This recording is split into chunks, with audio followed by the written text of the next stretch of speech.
Most of us carry invisible pain, wounds that don't bleed but shape the way we speak, love, think, and react. We may not always see them, but they're there, deep inside. They show up in our fears, our patterns, our relationships, and especially in the way we sabotage our own happiness. In her powerful book, Heal Your Wounds and Find Your True Self, finally a book that explains why it's so hard being yourself, Lise Bourbeau reveals how early emotional injuries become masks that we wear throughout our lives. And most importantly, she explains how we can finally begin to take those masks off. This book isn't about blaming others or drowning in self-pity. It's about recognizing the deep emotional wounds that formed in childhood and understanding how they continue to affect your adult life. According to Bourbeau, there are 5 core wounds: rejection, abandonment, humiliation, betrayal, and injustice. Each one creates specific behaviors, thought patterns, and even physical traits. And unless we confront them, they silently govern our decisions, limit our growth, and keep us from truly being ourselves. Let's begin with the first major lesson. Awareness is the first step to healing.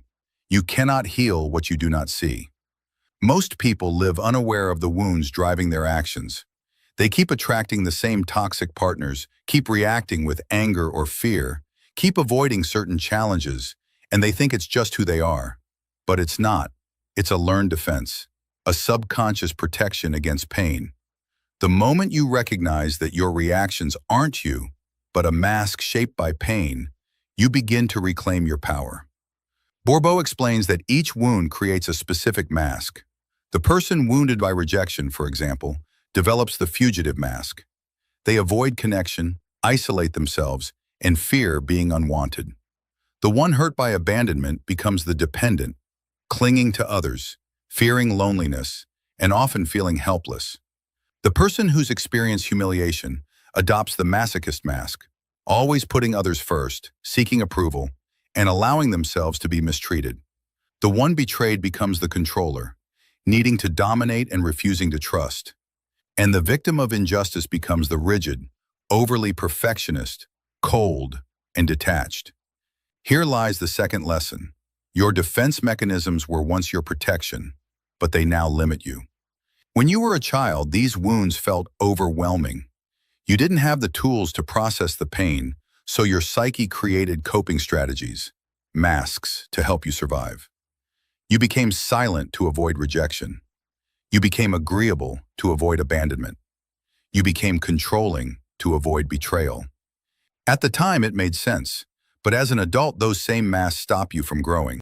What protected you yesterday is imprisoning you today. Recognizing that your need for control or your fear of intimacy isn't your personality, but a wound, is liberating. It means you can choose to act differently. You're not broken, you're conditioned. And what's conditioned can be unlearned. The third insight from the book is deeply compassionate.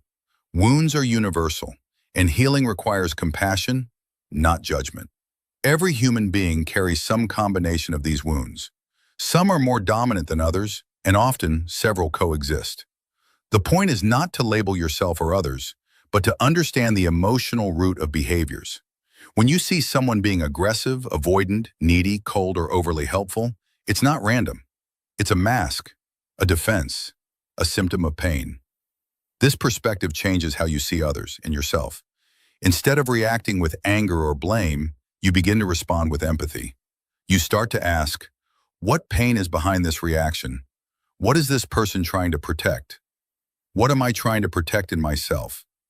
And that shift from judgment to curiosity is where healing begins. The fourth powerful lesson is, your body often reveals the wounds your mind hides. Bourbeau draws a fascinating link between emotional wounds and physical appearance. According to her, the masks we wear don't just shape our behavior. They can even influence our posture, weight, voice, and body type. For example, someone with a wound of injustice might hold themselves very straight and tight, almost robotic, as if trying to control everything, even their own body. The person carrying abandonment might have a frail posture, as if always seeking support. While these connections aren't meant to diagnose, they serve as a reminder that the mind and body are deeply connected. Emotional pain, when suppressed, often finds a physical outlet. Chronic fatigue, tension, compulsions, and even illnesses can sometimes stem from unresolved emotional wounds. The body becomes a messenger, asking you to pay attention. This brings us to the fifth and most important lesson. Healing begins when you accept the wound without identifying with it. You are not your wound. You are not your mask. But you must accept that the wound exists in order to release its grip. Too often people resist this process because they fear it makes them weak. But the truth is, facing your emotional wounds is one of the most courageous things you can do. Acceptance doesn't mean resignation. It means recognition. It means looking at the wound and saying, yes, this hurt me. Yes, it shaped me. But it doesn't define me anymore. From there, healing becomes possible. You begin to respond instead of react. You choose connection instead of avoidance. You show up without the need to control or please. You start to live, not behind a mask, but as your authentic self. Bourbeau also emphasizes the importance of inner child work. Many of these wounds occurred in childhood, often from our parents, caregivers, or school environment. It's not about blaming them, it's about reconnecting with the child inside you who felt rejected, abandoned, humiliated, betrayed, or treated unfairly. That child still lives in you, still wants to be seen and heard. Healing means offering that child the love, validation, and safety they never received. You don't need to become someone new. You need to return to who you were before the mask. That's the real you, the one who knows how to love freely, dream openly, and live fully. In conclusion, the 5 wounds is more than just a psychological framework. It's a mirror, a tool to see yourself with clarity and compassion. It helps you understand why you act the way you do, why some patterns keep repeating, and most importantly, how to break free. It reminds you that your pain has a story, but it doesn't have to write your future. If you've ever felt like something inside you holds you back, if you've ever sabotaged your own happiness, or if you've ever wondered why the same emotional patterns keep showing up in your life, this book offers more than answers. It offers a path forward, a path to healing, a path to authenticity. And that path begins, not with fixing yourself, but with accepting all the parts you once felt the need to hide.